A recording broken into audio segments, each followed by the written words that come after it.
Bismillah, alhamdulillah, wassalatu wassalamu ala rasulillah. Berikut adalah kisah Sofyan ats-Tsauri. Abu Abdullah Sofyan bin Said ats-Tsauri lahir di Kufah pada tahun 97 Hijriah atau 715 Masehi. Mula-mula ia belajar dari ayahnya sendiri, kemudian dari banyak orang-orang pandai di masa itu sehingga akhirnya ia mencapai keahlian yang tinggi di bidang hadits dan teologi. Pada tahun 158 Hijriah atau 715 Masehi, ia menantang pejabat-pejabat pemerintahan sehingga ia terpaksa menyembunyikan diri di kota Mekah. Sofyan ats-Tsauri meninggal dunia tahun 161 Hijriah atau 778 Masehi di kota Basrah. Ia telah mendirikan sebuah mazhab fikih yang bertahan selama 2 abad, dan menjalani hidup pertapaan yang keras sehingga para sufi menyebutnya sebagai seorang manusia suci. Sofyan ats-Tsauri dan para khalifah. Kesalehan Sofyan ats-Tsauri nampak sejak ia masih berada di dalam kandungan ibunya. Suatu hari ibunya sedang berada di atas loteng rumah. Si ibu mengambil beberapa asinan yang sedang dijemur tetangganya di atas atap dan memakannya. Tiba-tiba Sofyan yang masih berada di dalam rahim ibunya itu menyepak sedemikian kerasnya sehingga si ibu mengira bahwa ia keguguran. Diriwayatkan bahwa yang menjadi khalifah pada masa itu ketika sholat di depan Sofyan memutar-mutar kumisnya. Setelah selesai sholat, Sofyan berseru kepadanya, "Engkau tidak pantas melakukan sholat seperti itu. Di padang mahsyar nanti sholatmu itu akan dilemparkan ke mukamu sebagai sehelai kain lap yang kotor. Berbicaralah yang sopan," tegur si khalifah. "Jika aku enggan melakukan tanggung jawabku ini," jawab Sofyan, "semoga kencingku berubah menjadi darah." Khalifah sangat marah mendengar kata-kata Sofyan ini lalu memerintahkan agar ia dipenjarakan dan dihukum gantung. "Agar tidak ada orang-orang lain yang seberani itu lagi terhadapku," jelas si khalifah. Suatu hari tiang gantungan dipersiapkan, Sofyan masih tertidur lelap dengan kepala berada dalam dekapan seorang manusia suci dan kakinya di pangkuan Sofyan bin Uyainah. Kedua manusia suci tersebut yang mengetahui bahwa tiang gantungan sedang dipersiapkan, bersepakat, janganlah ia sampai mengetahui hal ini. Tetapi ketika itu juga Sofyan terjaga. "Apakah yang sedang terjadi?" tanyanya. Kedua manusia suci itu terpaksa menjelaskan walau dengan sedih sekali. "Aku tidak sedemikian mencintai kehidupan ini," kata Abu Sofyan. "Tetapi seorang manusia harus melakukan kewajibannya selama ia berada di atas dunia ini." Dengan mata berlinang-linang Sofyan berdoa, "Ya Allah, sergaplah mereka seketika ini juga." Pada saat itu sang khalifah sedang duduk di atas tahta dikelilingi oleh menteri-menterinya. Tiba-tiba petir menyambar istana, dan khalifah beserta menteri-menterinya itu ditelan bumi. Benar-benar sebuah doa yang diterima dan dikabulkan dengan seketika, kedua manusia suci yang mulia itu berseru. Seorang khalifah yang lain naik pula ke atas tahta, ia percaya kepada kesalehan Sofyan. Si khalifah mempunyai seorang tabib yang beragama Kristen, ia adalah seorang guru besar dan sangat ahli.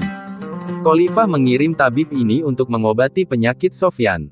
Ketika si tabib memeriksa air kencing Sofyan, ia berkata di dalam hati, "Inilah seorang manusia yang hatinya telah berubah menjadi darah karena takut kepada Allah." Darah keluar sedikit demi sedikit melalui kantong kemihnya. Kemudian ia menyimpulkan, agama yang dianut oleh seorang manusia seperti ini tidak mungkin salah. Si tabib segera beralih kepada agama Islam. Mengenai peristiwa ini khalifah berkata, "Kusangka aku mengirimkan seorang tabib untuk merawat seorang sakit, rupanya aku mengirim seorang sakit untuk dirawat seorang tabib yang besar." Anekdot-anekdot mengenai diri Sofyan ats-Tsauri. Suatu hari Sofyan bersama seorang sahabatnya lewat di depan rumah seorang terkemuka. Sahabatnya terpesona memandang serambi rumah itu. Sofyan mencela perbuatan temannya itu. "Jika engkau beserta orang-orang yang seperti engkau ini tidak terpesona dengan istana-istana mereka, niscaya mereka tidak bermegah-megah seperti ini. Dengan terpesona seperti itu engkau itu berdosa di dalam sikap bermegah-megah mereka." Anekdot mengenai Sofyan selanjutnya. Seorang tetangga Sofyan meninggal dunia, Sofyan pun pergi untuk membacakan doa pada penguburannya. Setelah selesai, terdengar olehnya orang-orang berkata, "Almarhum adalah seorang yang baik.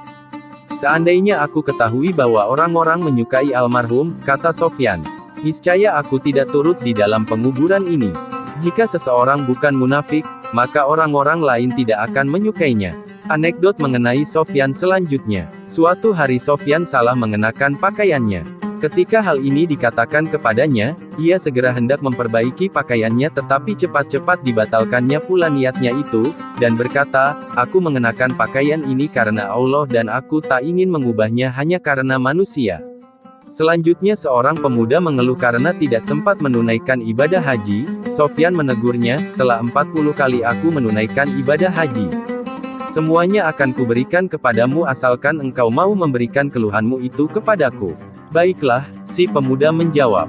Malam harinya di dalam mimpinya Sofyan mendengar sebuah suara yang berkata kepadanya, "Engkau mendapat keuntungan yang sedemikian besarnya sehingga apabila dibagi-bagikan kepada semua jamaah di Padang Arafah, niscaya setiap orang di antara mereka menjadi kaya raya." Anekdot mengenai Sofyan selanjutnya. Suatu hari ketika Sofyan sedang memakan sepotong roti lewatlah seekor anjing. Anjing itu diberinya roti secabik demi secabik. Seseorang bertanya kepada Sofyan, "Mengapa roti itu tidak engkau makan beserta anak istrimu?" "Jika anjing ini kuberi roti," jawab Sofyan, "niscaya ia akan menjagaku sepanjang malam sehingga aku dapat beribadah dengan tenang.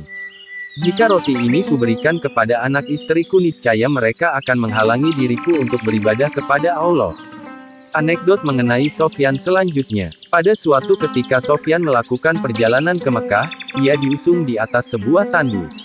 Selama di dalam perjalanan, Sofyan menangis terus-menerus.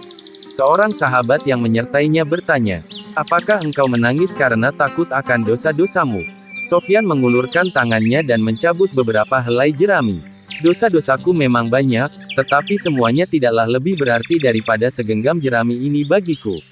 Yang membuat aku takut adalah apakah imanku benar-benar iman atau bukan." Anekdot mengenai Sofyan selanjutnya. Betapa cintanya Sofyan terhadap semua makhluk Allah. Suatu hari ketika berada di pasar, ia melihat seekor burung di dalam sangkar. Si burung mengepak-ngepakkan sayap dan mencicit-cicit dengan sedihnya. Sofyan membeli burung itu lalu melepaskannya. Setiap malam burung itu datang ke rumah Sofyan, menunggui Sofyan apabila ia sedang sholat dan sekali-sekali hinggap di tubuhnya. Ketika Sofyan meninggal dunia dan mayatnya diusung ke pemakaman, si burung ikut pula mengantarkannya dan seperti pengantar-pengantar yang lain ia pun mencicit-cicit sedih. Ketika mayat Sofyan diturunkan ke dalam tanah, si burung menyerbu masuk ke dalam kuburan itu. Kemudian terdengarlah suara dari dalam kuburan itu. Allah yang Maha Besar telah memberi ampunan kepada Sofyan karena telah menunjukkan belas kasih kepada makhluk-makhluknya. Si burung mati pula menyertai Sofyan. Kisah ini dikutip dari kitab Tazkiratul Aulia, disusun oleh Syekh Fariduddin Al-Attor. Gimana tanggapan Anda tentang kisah ini? Oh ya, jangan lupa subscribe dan ketuk loncengnya, agar bisa mengikuti kisah-kisah update terbaru. Mudah-mudahan dengan izin Allah bisa menghidupkan hati yang mati dan menumbuh suburkan semangat untuk ibadah. Amin ya Allah.